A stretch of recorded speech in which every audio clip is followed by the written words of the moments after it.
বিসমিল্লাহির রহমানির রহিম। আসসালামু আলাইকুম ওরহমতুল্লাহি ওবরাকাতুহ। আজকের কবিতার নাম এটা কি স্বৈরাচার নয়? মোহাম্মদ আসাদুল্লাহ ফকির। স্বৈরাচার নাকি তাড়িয়েছে এদেশ হতে, তাহলে কি ঘটছে প্রতিদিন প্রতি রাতে? অভিনেতা আর অভিনেত্রী যেদিন রাজনীতি শুরু করে, সেদিন বুঝে গিয়েছে মানুষ রাজনীতির কি হতে পারে।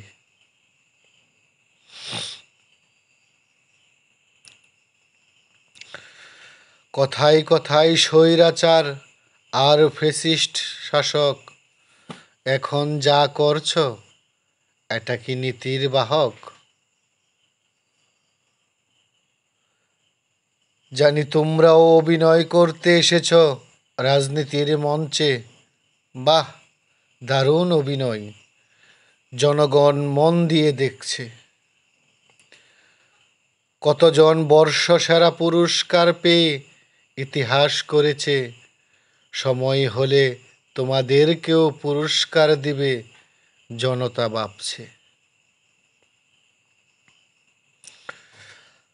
আরেকজন করলে স্বৈরাচার, নিজে করলে সুবিচার। মনে রেখো, ক্ষমতা লোভীদের চারিপাশ থাকে অন্ধকার। একই কর্ম করে যারা হলো স্বৈরাচারের দোসর, তোমাদের কি হবে ভেবেছ কি একটি প্রহর? দেশে যা হচ্ছে এসব এখন দোষ দিবে কাকে? এটা কি স্বৈরাচার নয় বলো তো জনতাকে? আদার ব্যাপারী জাহাজ নিয়ে ঘুরছে এখন দেখি, রাজনীতির জানে না দেশকে করবে সুখী। কমেছে কি দেশের মধ্যে মামলা হামলা দুর্নীতি? দিন দিন বাড়ছে এসব, দেশের হচ্ছে কি পরিণতি? শিক্ষকের গলায় জুতার মালা, পদত্যাগের ছলা কলা, ধর্মের নামে উগ্রবাদ ভাঙছে কত ধর্মশালা। এটা কি স্বৈরাচার নয়? জবাব চাইলে দেখাই ভয়, প্রতিহিংসার প্রতিফলন। এটা কি স্বৈরাচার নয়? সারা বেলা দলাদলি, এক দল আরেক দলের চোখের বালি। মাইকটা সামনে পেলেই মুখে রাজনীতির অপবলি। কে কার করে সর্বনাশ, কে কাকে দিবে বাস। ব্যস্ত তারা দিনে রাতে করছে শুধু পরিহাস। ক্ষমতাটা হাতে পেলেই করে অপব্যবহার, অন্য দলকে হটাতেই হবে, তারা এখন সরকার।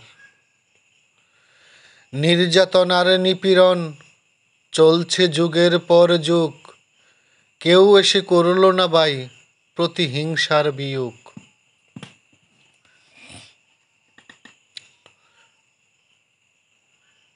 কেউ বা এসে গুণ করে প্রতিহিংসা করে পূরণ।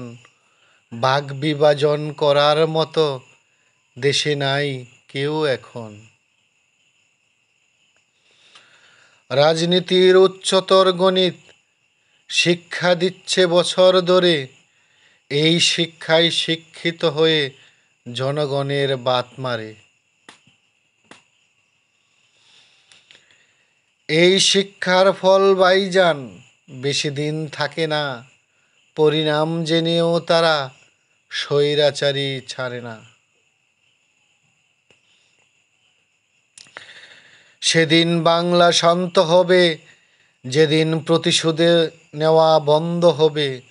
জানি না কোন দিন হবে এমন শাসক যে জনতার দুঃখ বুঝবে।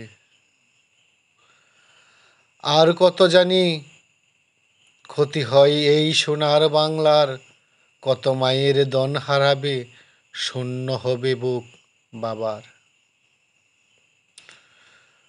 কত কাল আর খেলবে খেলা জনতার ভাগ্য নিয়ে, নেতারা সব ধনী হবে সাধারণ মানুষকে ঠকিয়ে। কবিতাটি কাউকে ছোট বা বড় করার জন্য লেখা হয় নাই, শুধু বাংলাদেশের মানুষের ভাগ্য নিয়ে যে খেলা হচ্ছে তার একটু দুঃখ প্রকাশ করলাম। সাধারণ মানুষের মনের কথা হলো এগুলো, যা আমি কবিতার রূপে তুলে ধরলাম। এরপরেও যদি কোনো ভুল ধরা পড়ে আমাকে কমেন্টস করে জানাবেন, আমি সংশোধন করে নিব ইনশাল্লাহ। সবাই ভালো থাকবেন। আল্লাহ হাফিজ। আসসালামু আলাইকুম ওয়া রাহমাতুল্লাহি ওয়া বারাকাতুহু।